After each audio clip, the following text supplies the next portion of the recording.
think I didn't do anything wrong, just found a way to survive when things got tight. It wasn't love, it wasn't even attraction, it was survival. But now my boyfriend's gone, my landlord's reputation is ruined, and somehow I'm the one everyone blames. Before we dive deeper into the story, I have one small request. Please subscribe, drop a like, comment, and hit that hype button to boost this channel so more people can discover these incredible stories. I kept telling myself it wasn't that big of a deal. People make trade-offs all the time, right? Rent had gone up again, Evan had lost his job last month, and the landlord had already given us 2 warnings.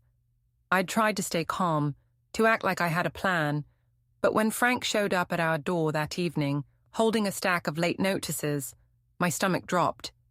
He said, in that tired voice of his, that if we couldn't pay by Friday, he'd have to start the eviction process. I smiled like it was nothing, and told him I'd figure something out. Evan was out looking for work, and I didn't want him to see me panicking. When Frank turned to leave, I asked if there was any way to delay things, just until the end of the month. He hesitated, said the building's management system didn't allow personal favors anymore. I laughed softly and told him he still seemed like the kind of man who believed in helping people. He looked embarrassed. I stepped a little closer, lowering my voice, saying we'd always been good tenants, that I'd do anything to make sure we could stay. The word anything hung in the air longer than I expected. He stared at me like he wanted to say no, but didn't trust himself to. He cleared his throat, said maybe we could discuss an arrangement, but only privately. I nodded, pretending to think about it. Later that night, I went down to his office under the excuse of signing new paperwork. The hallway smelled of paint and old carpet cleaner. Frank poured us 2 glasses of cheap wine and started talking about how hard things had been for him too. Divorce, bills, an empty house. I told him I understood, that sometimes you do what you have to do to get by. When he touched my hand, I didn't pull away. It was over quickly, awkwardly. I told myself it didn't count, that it wasn't real cheating because it wasn't about love. It was about rent, survival. He promised to take care of the balance and not mention it to anyone. I smiled, pretending I was fine, but my heart was pounding so hard I could barely breathe. When I left his office, the hallway felt too bright. I adjusted my clothes, took a deep breath, and walked out toward the parking lot. That's when I saw Evan sitting on the curb, waiting for me. He stood up, smiled a little, and asked why I'd been gone so long. I said Frank wanted to talk about the plumbing issue again. He nodded slowly, said okay, but his eyes stayed on me longer than usual. I kissed his cheek and told him everything was fine. On the walk back upstairs, I told myself I'd solved the problem. The rent was handled, no one got hurt, and soon things would go back to normal. I didn't know then that nothing about that night would ever stay secret. For a while, I actually believed I'd fixed everything. The rent problem disappeared like it never existed. Frank stopped leaving notes on the door, and for the first time in months, I didn't have to check the mailbox with dread. Evan even smiled again. He found part-time work at a warehouse, came home tired but hopeful, saying things would turn around soon. I nodded and said I believed him. I didn't mention that our luck had already been paid for in a way he could never imagine. But Frank didn't stay distant. He started showing up at strange times, early mornings, pretending to check the boiler, or late evenings, saying he needed to inspect the fire alarms. The first time, I laughed it off and said he was being thorough.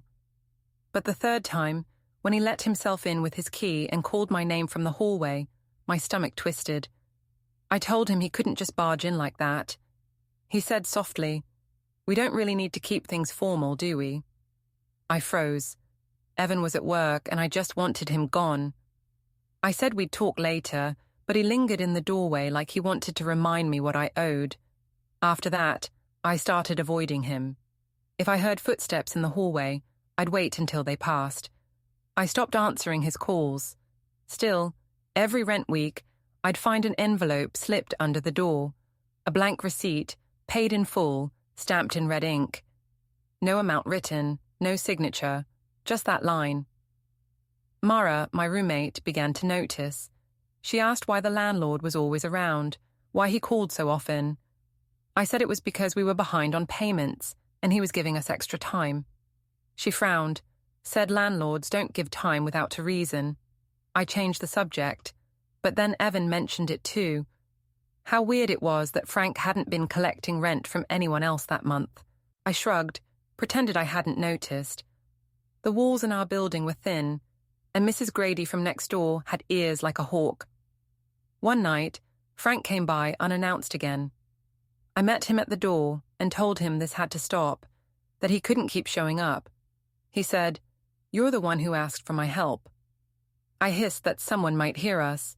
He laughed quietly and said, "Then maybe you should be nicer to the man keeping a roof over your head." I told him to leave before Evan came home. He did, but not before brushing my arm, a silent reminder of our secret. As soon as the door closed, I heard a faint sound through the wall. Mrs. Grady's TV turning off. I knew she'd been listening. The next morning, she smiled too sweetly in the hallway and said, "Must be nice having such a helpful landlord." I forced a laugh and walked away fast, pretending not to feel the heat crawling up my neck. It all started to fall apart the day Mara found the receipt. I'd left it on the counter without thinking. A plain white slip with "no charge" stamped across it in Frank's handwriting. She came home early from her shift, picked it up and asked what it meant. I told her he'd waived the late fee because of the plumbing problems. She looked at me for a long time, then said, "You don't get free rent for a leaky pipe." I laughed, but my voice sounded strange even to me. That night she knocked on my door again, holding the paper in one hand and her phone in the other. "I think you need to tell me what's going on," she said. I snapped that it was none of her business. She said quietly, "It's my home too." I told her to drop it, but the next day she didn't speak to me at all. The gossip started soon after. Mrs. Grady must have told someone about the late-night visits, because my co-workers at the cafe began giving me that look, half pity, half judgment.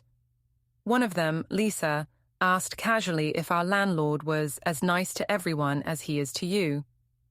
I pretended not to hear her. When I went home that night, there were whispers coming from behind Mrs. Grady's door. The words shameless and disgrace floated through the air.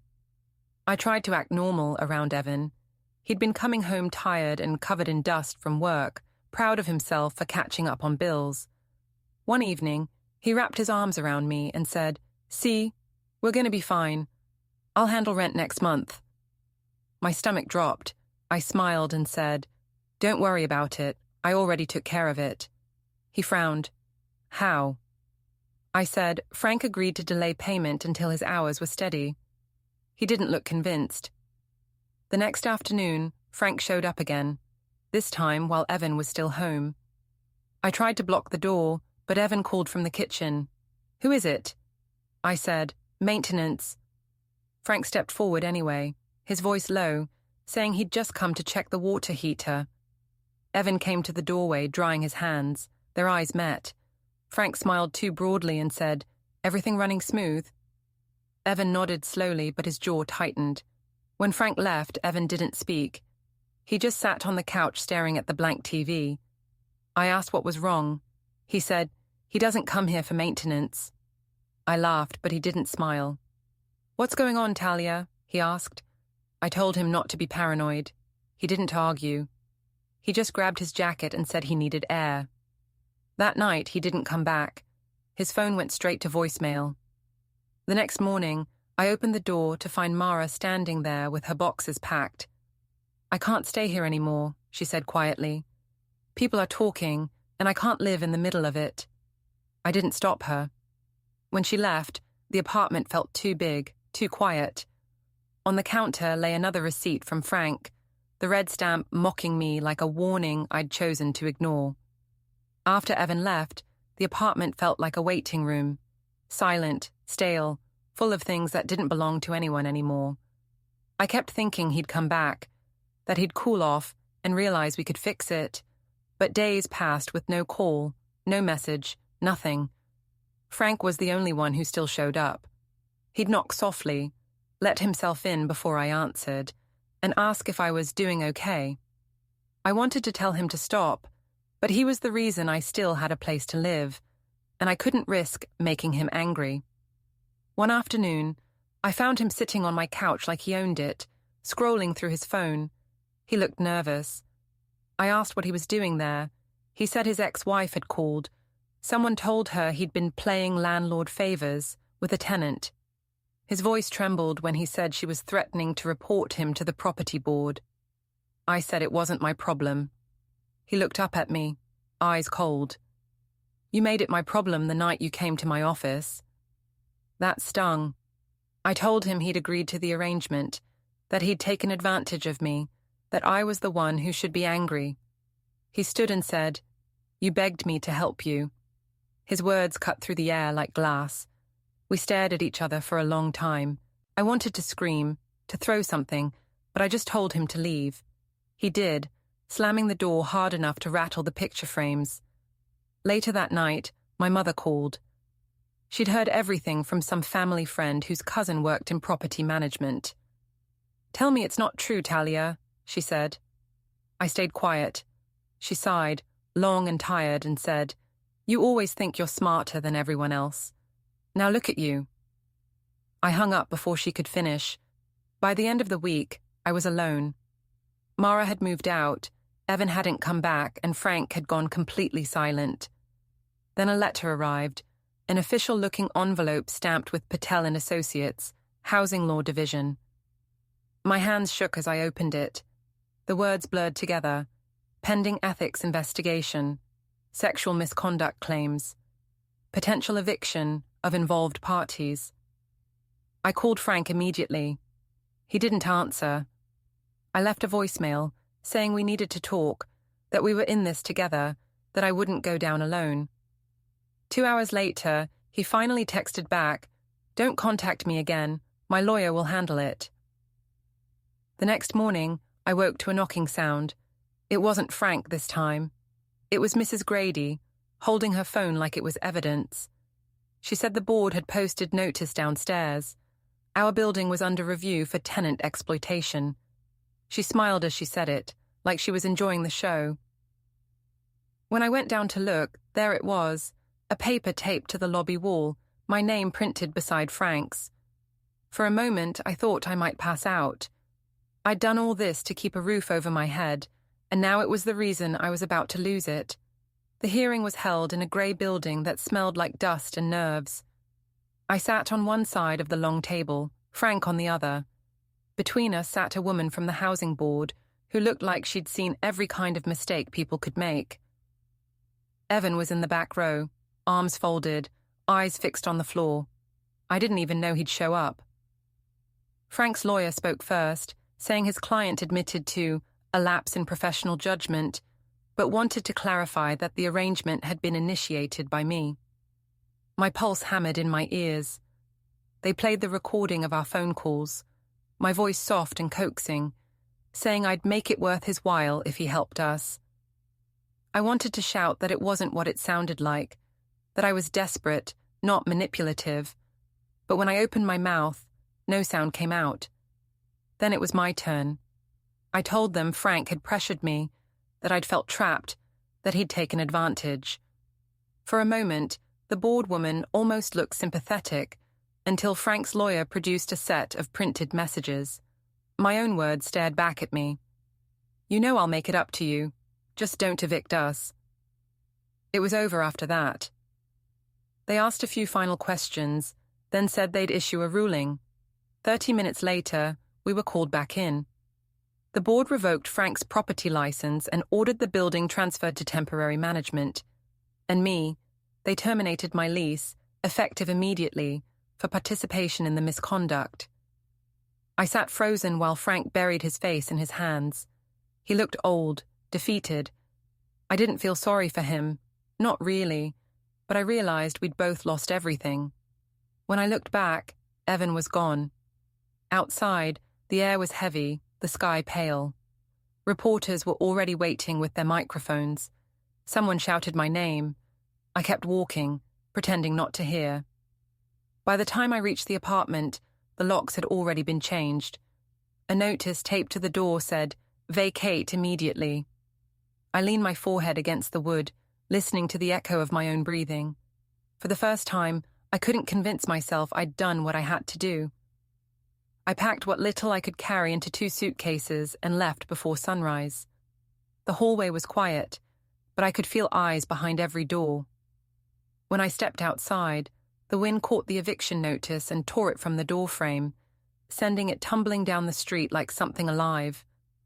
I watched it go until it disappeared. The new management team gave me a week to collect the rest of my things, but I didn't have anywhere to take them. Mara wouldn't answer my calls, and my mother said I needed to learn from consequences. I stayed a few nights at a cheap motel near the cafe, lying awake listening to other people's arguments through thin walls, realizing how familiar the sound of regret could be. On the 4th morning, a thick envelope arrived at the front desk. Inside was a letter from Frank's lawyer. It said he was suing me for defamation and damages to reputation. The irony almost made me laugh. After everything, he still wanted something from me. The last page was a copy of the board's final ruling, both our names printed side by side, black ink sealing the end of everything. I walked back to the apartment building one last time, just to see it. The windows were dark, the mailbox empty. A new family was already moving into the unit upstairs, laughing as they carried boxes inside.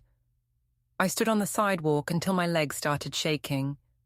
I'd told myself I did what I had to do, that it was just survival, but as I watched strangers take my place, I realized I hadn't survived anything. I'd traded everything I had for 1 month's rent and lost it all anyway. The wind picked up again, and for once I didn't chase what it took away. Don't forget to hit like, subscribe, and turn on the bell so you don't miss the next story. Write in the comments from which city you are watching.